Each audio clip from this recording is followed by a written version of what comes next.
खाथियावनो न'आ खाथियावनो दे मोनबाय साबसक्राइबारफोरना आंनि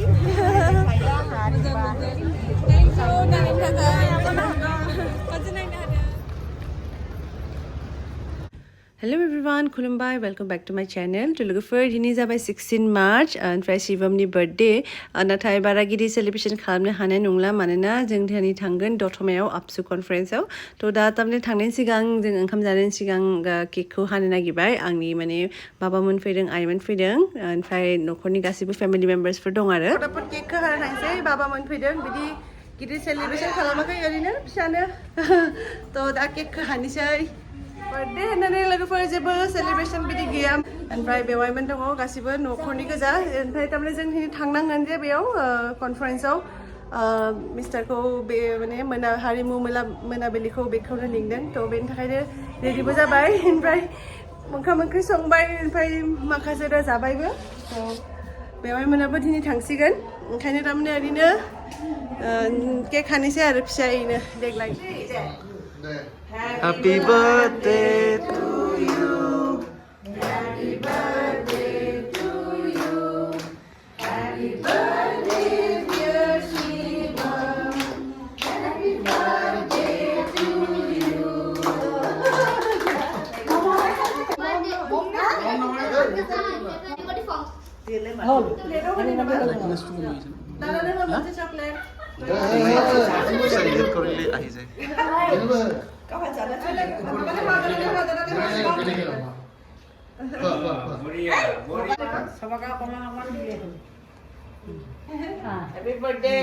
Thank you, man.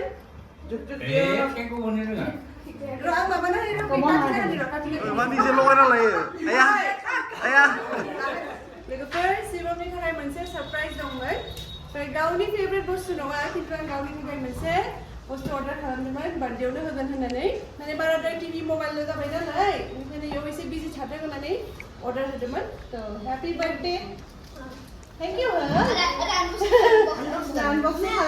मा थेंक इउ होना नोङो थेंक इउ दाहाय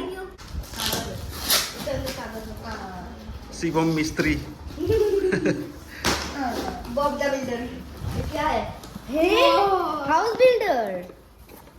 बे बर्ड हाउस थिनि इखौनो बानायदो दे नोंसोर ज' लानानै मा होदो ये पहले बनाते हैं चलो चलो र' न'खौ बानायनांगोन नोंसोरो ओमफ्राय मोनसेया उल्था जाबाय विथ गाइडेन्स बर्ड हाउस बे बर्ड हाउसखौ बानाय थ' लोगोफोर नै जों स्टार्ट होबाय ओंखारबाय आरोना ओमफ्राय आलासि मा खालामो आलासि बुंबाथाय बाबा आंनि आफा फैदों ओमफ्राय मादैमोन फैदोंमोन बिसोरखौ बिदाय लानानै फैबाय आरो आथुर बिथुर एसे दा थांगासिनो दङ दतमा ना दतमायाव कनफारेन्सआव दिनै नायनोसै मा सोर सोरखौ लोगो मोनो थ' भिडिअखौ नायलांबाय थादो दिनै मिस्टारा बिथिं दङ बिजु जों साथाम थांगासिनो दङ आरो मोजां साल बागान आं नुवाखैनोमोन बिथिं दङ मोजां नुदों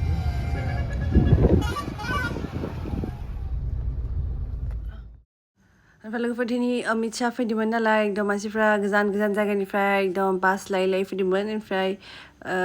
फोथारफोराव बिराद गिदिर गिदिर बास नुनो मोन्दों ओमफ्राय दा जों एसे जामु फसिनाय बायदि जादों बासफोरा ओंखारलांगासिनो दङ ओमफ्राय जों फैनो हायासै माने मिटिंखौ नायनो थाखाय मानोना बार्थडेबो दंमोन नालाय शिवमनि ओंखायनो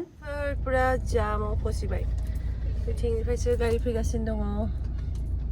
6टानिफ्राय प्रग्राम 4:30 जाबाय अलरेडि 4:40 जाबाय गारि फैदों बाप्रे गिदिर गिदिर बास लामाया एफा फिसा बेयावनो बासबो फिरफिरिबो हमनो हाया बबेथिंनिफ्राय गेस्ट हाउसआ एक्जिबिसनखौ बारथ'नानै ओरैहाय साहाजों दावखोनाय दं राइट साइडजों बे 53 मेन गेटआथ' राइट साइडआव नुदों औ राइट साइडखौ बेखौ थांथार सोनाबजों In 200 meters, continue straight. दे ससे थांनानै दावखोनाय मोनखागोन आरो आच्छा बे खाथियावनो होमबा औ खाथियावनो दे 이 문제야, 이렇게.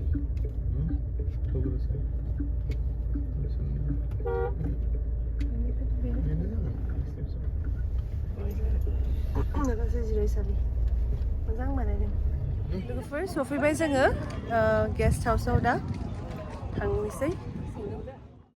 थ' दा जों थांगासिनो दङ आलासि जिरायसालियाव गेस्ट हाउसआव ओमफ्राय गिदिर गुवार मोजां बानायदों एकदम माने इयाव एडभान्स सफैबाय जों फाइनेलि जिमान जामबाबो सफैबाय दा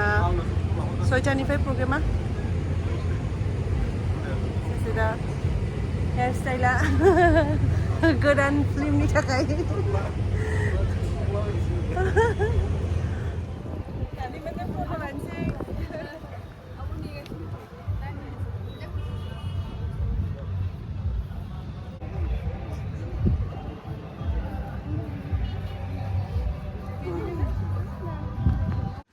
लोगोफोर फट' खेबनो होनानै फैदोंमोन मिस्टारजों आंजों ओमफ्राय नानिमोनखौ लोगो मोनबाय गासिबो आंनि साबस्क्राइबार स' बिदिनो साबस्क्राइबारफोरखौ लोगो मोनबाथाय बिराद मोजां मोनो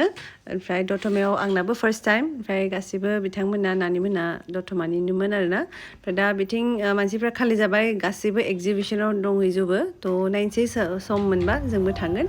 थ' एसे फट' सेसन जाबाय जोंना ओमफ्राय नै बिथिं फंबायमोन दंमोन बिथांमोनजोंबो फट' लाबाय vlog lah jangan na. Oh, re.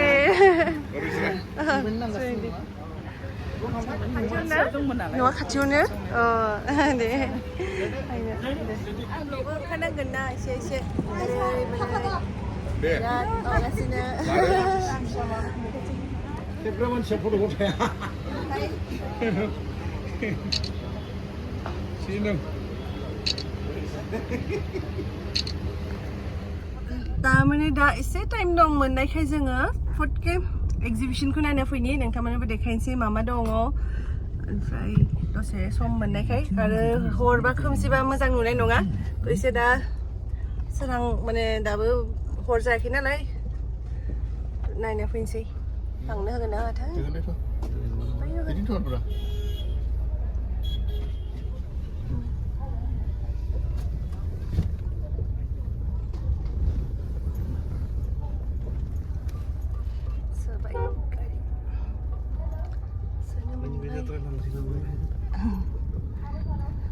Kanan na sila ma.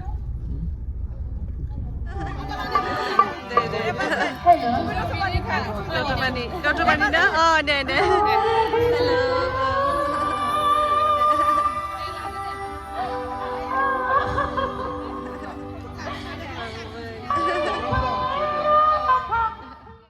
ओमफ्राय लोगोफोर एक्जिबिशनावबो माने कालचारेल प्रग्राम जागासिनो दङ फारसेथिं मेथाइ रोजाबगासिनो दङ ओमफ्राय बे साइडआव गोबां स्टलफोर दङ आरोना बिजाबफोरनि दङ ओमफ्राय दख'नानि इन्दि जिनि मेल्ला माने स्टलफोरखौ नुनो मोन्दों ओमफ्राय साबस्क्राइबारफोरबो गोबां लोगो मोन्दों फट' खेबनो फैदों थ' लोगो मोननानै बिराद मोजां मोनबाय ओमफ्राय नै बिथिं पुरा इन्दि जिनि फास्राफोरखौ मोजां नुदों जोबोद मोजां दखानफोर दङ ओमफ्राय पुरा इन्दि जिनि मोजां नुजोबदो आरोना सा देखायनोसै नोंथांमोननो अबेनि क'क्राझारनि आच्छा आरो बिथिंबो क'क्राझार ना जों बे बाबामोननाव थांबाय थायोना बाबामोननाव आच्छा दे थ' लोगोफोर बिथांमोनजों फट' खेबबाय मोजां मोनबाय लोगो मोननानै मेलायाव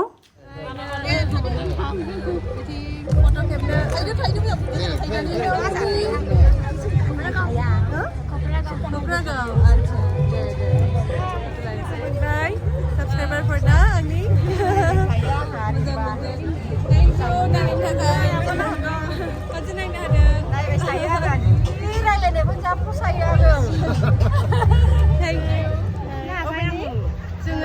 जों बावरागुरिनि दासो सफैदों ना नायखांबाय दहायनो सफैदों नायखांबाय दे अबेनि बिसमुरिनि नायखांबाय ना दासो फैदों बारा गोबाव जायाखै दासो फैदों बिजनि कलेजनि डिलिगेट मावनो थाखाय आच्छा दे मोजां मोनबाय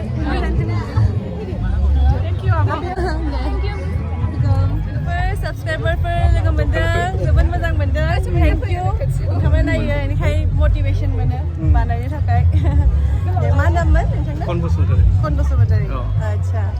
दे बिथिं बेसि ना दे सानैबो मोजां मोनबाय कंग्रेचुलेसन हेपि मेरिड लाइफ दे खुलुमबाय मेडाम Thank you. लोगो मोनबा मोजां मोनो. माने फरेनाव थांनाय मानाय इउटुब माबाखौ नायो जोङो माने बहुत नलेज लायो आरो नायबाय थाथारो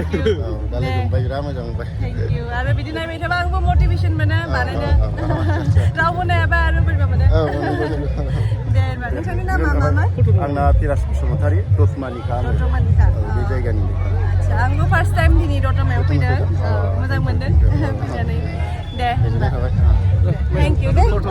लोगो मोनबाय जोंनि सारमोनखौ ओरैनो माबायदि मोनखो मोजां मोनदों दे होनबा खुलुमबाय खुलुमबाय दे दे दे दतमानि बाजारनिखा बाजारनि दे दे प्लास्टिक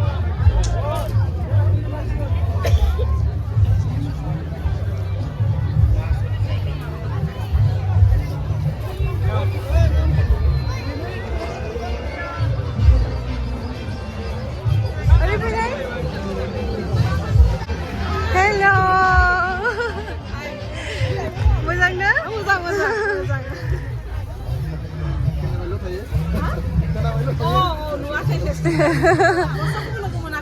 मोनाखै खिन्थु नुबाय थायो जे ओंखायनो माने लोगो मोननाय बायदि मोनो आरो बाय बाय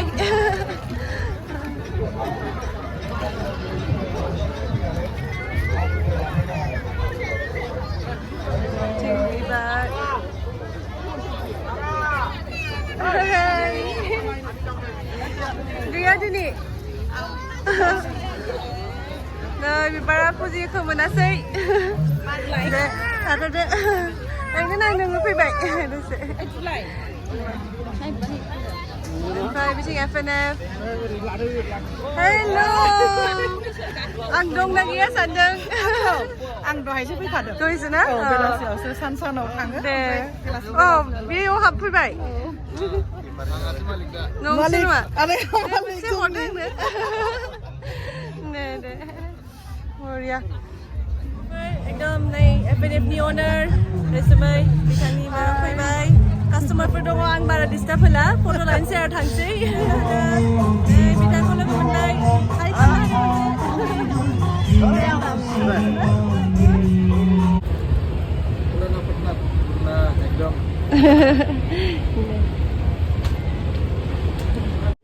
ओमफ्राय बिथिं जाबाय मादै गुणबती टेलेन्टेड एक्ट्रेस कमेडियान लोगोसे सिंगारबो बिथांखौ बयबो सिनायखायो लोगोसे दङ आब' मेन'का ओमफ्राय बिथांनि गुमैखौबो दिनैसो लोगो मोनबाय नै गुमैया जिरायना दङ बिथिं मोजां मोनबाय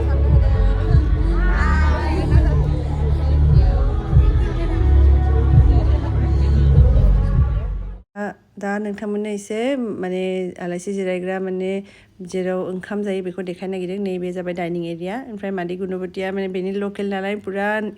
एक्टिभलि माने पार्टिसिपेट खालामगासिनो दं आरो ओमफ्राय नै बिथांमोनानो रानगासिनो दङ ओंखामफोरखौ पुरा मेंजोब्बाय आरो ना सानथामाव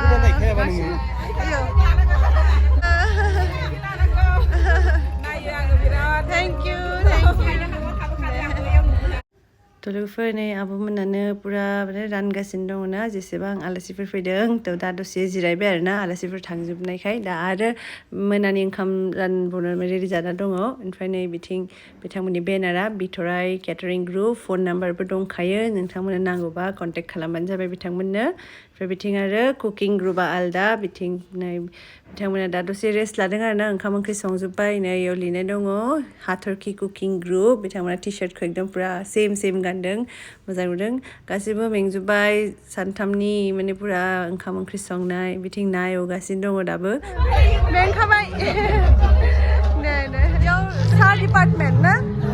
बेयाव साहानि डिपार्टमेन्ट पुरा VIP नि पुरा बिथिं रानगासिनो पुरा बिजि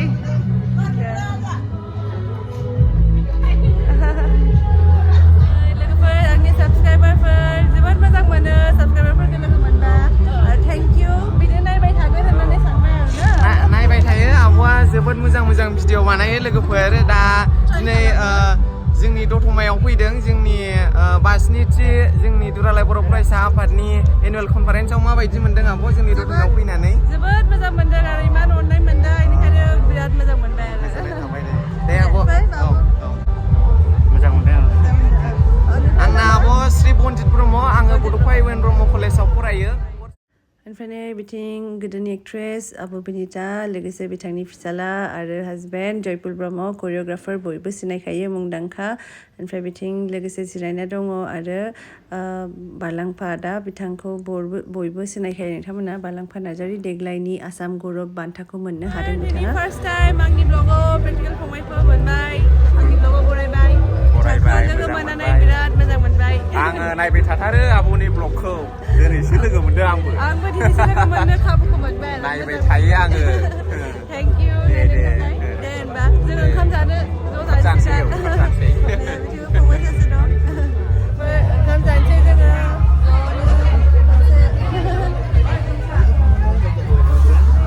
दासो लोगो मोनदों ओंखाम जानो फैनायावसो जाखांबाय मोजां ना मोजां मोजाङै दं दे होनबा ओमफ्राय बाजिखौ दासो लोगो मोनना फैबाय ओमफ्राय आदाया बेयाव जिरायना दङ आदा गौतम ब्रह्म बयबो सिनायखायो मुंदांखा फंबाया आं मैया गामियाव फैदोंमोन ओमफ्राय दिनै क'क्राझाराव बेलासियाव बारा गोजान नङा जोंना खाथिल' थांलाय फैलाय मोजां ना औ मोजां दे मोजांफ्रा दासो बेलायखौबा जा सुनि नुबाय All the best. Thank you. Besok best wishes नांखाया इमान एक्सपार्ट खा माने बिसोरो सिख्लाफोरा खनसे नायनि जा मोजां मोनखायो नोंसोरनिखौ माने सानैखौ दे बाय साबसक्राइबार आगै सासे लोगो मोनबाय मा जायगानि नोंना आङो दतमायाव ना दे मोजां मोनबाय मोजां नाङो आब'नि भिडिअ थेंक इउ नांजागोन होनबा दे जोंना मानै हची जे जोंनि न'खौ बानायदों दा एकदम बिराद इन्टेरियर डिजाइनार फेमास बिथांनि बिमा नै मादै आरो बिमादै दतमायावनो थायो बिराद मोजां मोनबाय दिनैसो लोगो मोनदों आङो फै बेयाव थांनि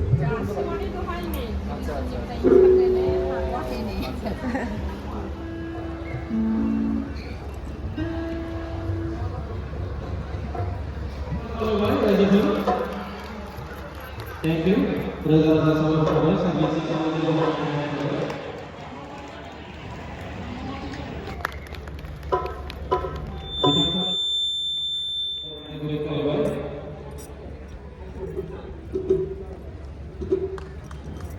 आरो जोंनि गेजेराव दंबावो जोंनि सिनायथि होनायनि थाखाय साबायखर साबायखर आरो बिथांनिसिम मिथिनो मोनो आरो जोंजों लोगोसे जोंजों नांथाय जानानै रोजा रोजा साबायखर थाबाय बिथांनिसिम निमाहा मोनो बिथांखौ दसे आरो खालामबाय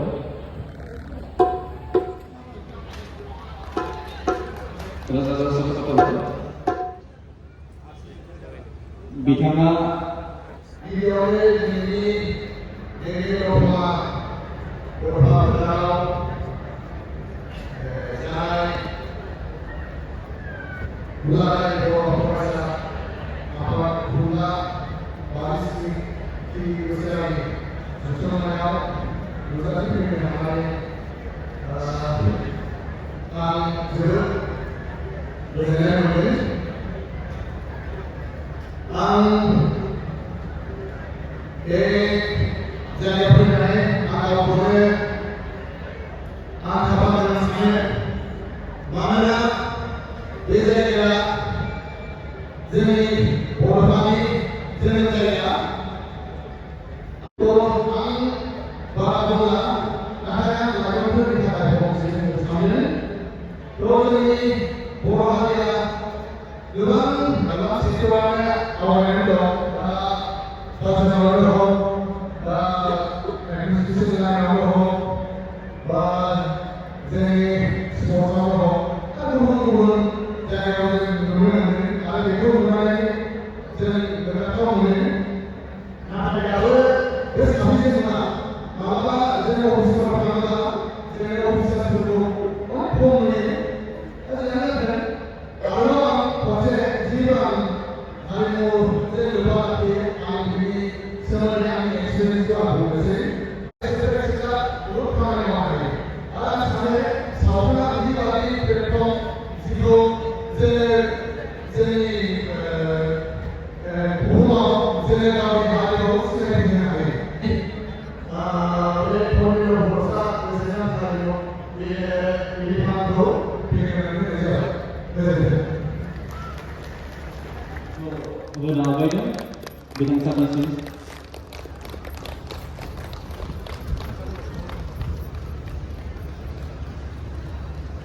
रोजा-रोजा साबायखर थाबाय आंनि चेनेलाव बरायबाय खुलुमबाय खुलुमबाय आब' बयबो सिनायखायो आं माने दिनै लोगो मोननानै बिराद मोजां मोनबाय आंबो फार्स्ट टाइम आब'खौ टिभिआवसो नुबाय थायोमोन दे मोजां मोनबाय